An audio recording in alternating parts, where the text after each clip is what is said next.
Assalamualaikum warahmatullahi wabarakatuh. Kami dari kelompok 7 TI 4 yang beranggotakan Febri Murdani, Eko Purnomo, Riki Setiawan, Siti Afia Usman, Saskia Ilnabila akan menjelaskan diskusi kami tentang majas. Sebelum masuk materi, mari kita dengarkan lagu berikut.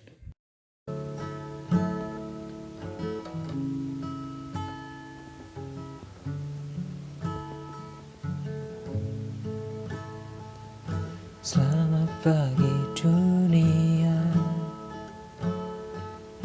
gemercik hujan menyapa. Ku jawab dengan rasa yang bahagia, meski tak ada surya.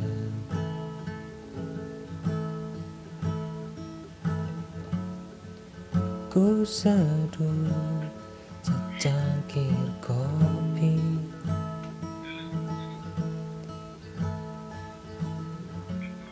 tak lupa rokok di selipan jari.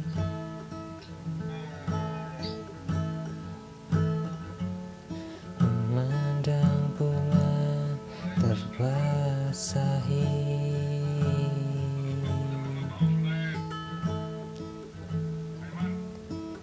tanpa kicauan burung yang bernyanyi.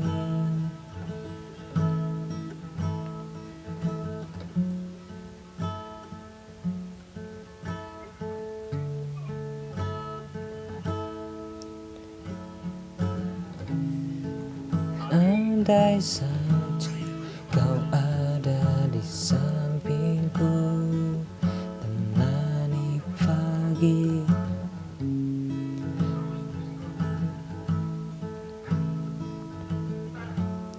Di tengah hujan yang membasahi hati. Oh Tuhan, sampaikan rasa ini padanya.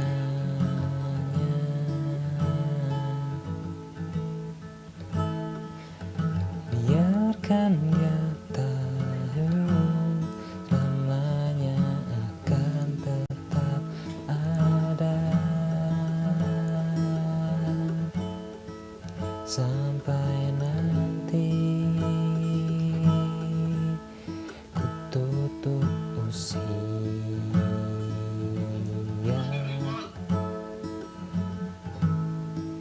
Sampai nanti ku tutup usia.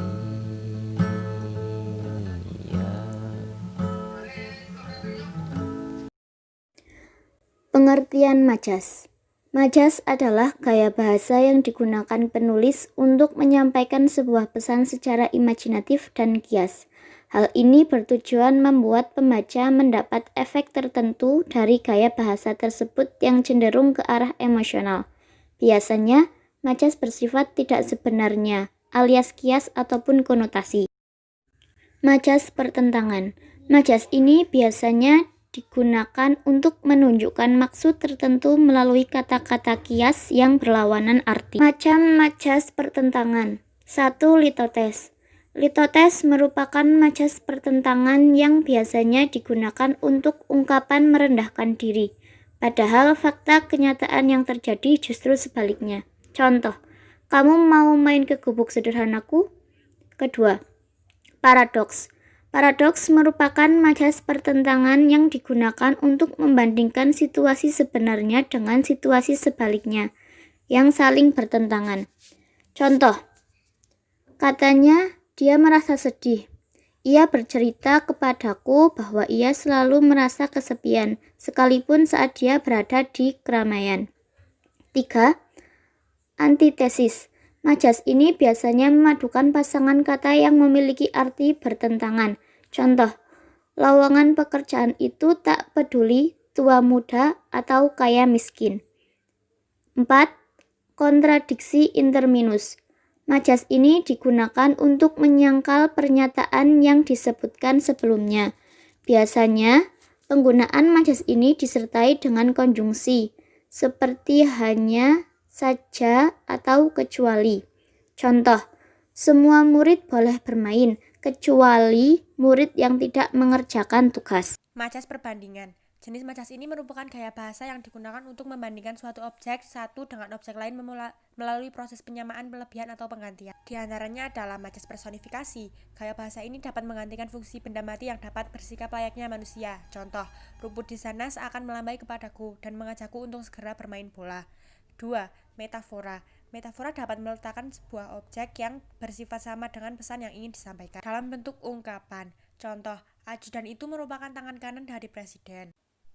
Asosiasi. Majas asosiasi dapat membandingkan dua objek yang berbeda, tetapi dianggap sama dengan pemberian kata sambung bagaikan, bak, atau seperti. Contoh, ibu dan anak itu bagaikan pinang dibelah dua. Selanjutnya ada majas hiperbola. Majas hiperbola dapat mengungkapkan sesuatu dengan kesan berlebihan, bahkan hampir tidak masuk akal. Contoh, orang tuanya memeras keringat agar anak tersebut dapat terus bersekolah. Selanjutnya ada majas eufemisme.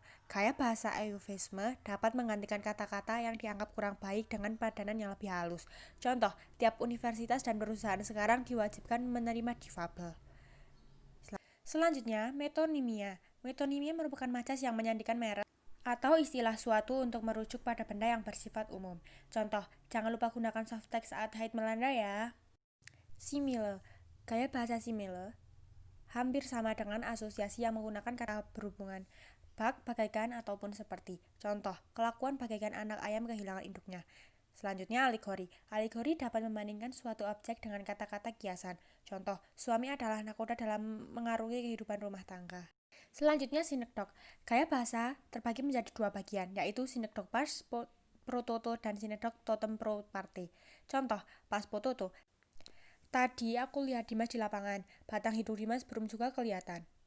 Selanjutnya simbolik. Simbolik merupakan gaya bahasa yang membandingkan manusia dengan sikap makhluk hidup lainnya dalam ungkapan. Contoh, jadilah kau seperti Sultan Hasanuddin yang menjadi ayam jantan dari timur. Majas sindiran. Majas sindiran adalah kata-kata kiasan yang bertujuan untuk menyindir seseorang atau perilaku dan kondisi. Majas ini terbagi menjadi tiga, yaitu ironi. Majas ironi biasanya menggunakan kata-kata yang bertentangan dengan fakta yang ada. Contoh, rapi sekali bajumu sampai mataku sakit melihatnya. Yang kedua, sinisme. Penggunaan sinisme dapat menyampaikan sindiran secara langsung. Contoh, suaramu keras sekali sampai tulangku berdenging dan sakit. Yang ketiga, sarkasme. Majas ini bisa menyampaikan sindiran secara kasar.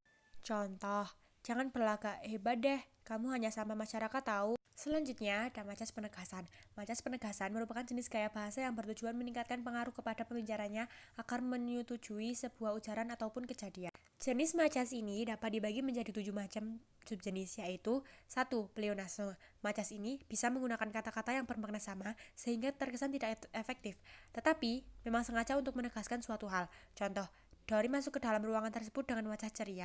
Yang kedua, repetisi. Gaya bahasa ini mengulang kata-kata dalam sebuah kalimat. Contoh, dia pelakunya, dia pencurinya, dia yang mengambil kalungku. Yang ketiga, retorika. Retorika dapat memberikan penegasan dalam bentuk kalimat tanya yang tak perlu dijawab. Contoh, kapan pernah terjadi harga barang kebutuhan pokok turun pada saat menjelang hari raya? Yang keempat, klimaks. Klimaks merupakan majas yang dapat mengurutkan suatu dari tingkatan rendah ke tingkat tinggi. Contoh, bayi, anak kecil, remaja, orang dewasa, hingga orang tua seharusnya memiliki asuransi kesehatan. Yang kelima, antiklimaks. Berbeda dengan klimaks, antiklimaks dapat menegaskan suatu dengan mengurutkan tingkatan dari tinggi ke rendah. Contoh, masyarakat perkotaan, pedesaan, hingga yang tinggal di dusun seharusnya sadar akan kearifan lokalnya masing-masing. Keenam, paralelisme. Gaya bahasa ini dapat ditemukan dalam puisi, yakni mengulang-ulang sebuah kata dalam berbagai definisi yang berbeda. Contoh, kasih itu sabar, kasih itu lemah, kasih itu lembut, kasih itu memaafkan. Yang terakhir, tautologi. Majas ini menggunakan kata-kata bersinonim untuk menegaskan suatu kondisi atau ucapan. Contoh, hidup akan terasa tentram, damai, dan bahagia jika semua anggota keluarga saling menyayangi. Demikian presentasi dari kelompok kami, kurang lebih mohon maaf. Jika ada pertanyaan, bisa berkomentar di bawah. Wassalamualaikum warahmatullahi wabarakatuh.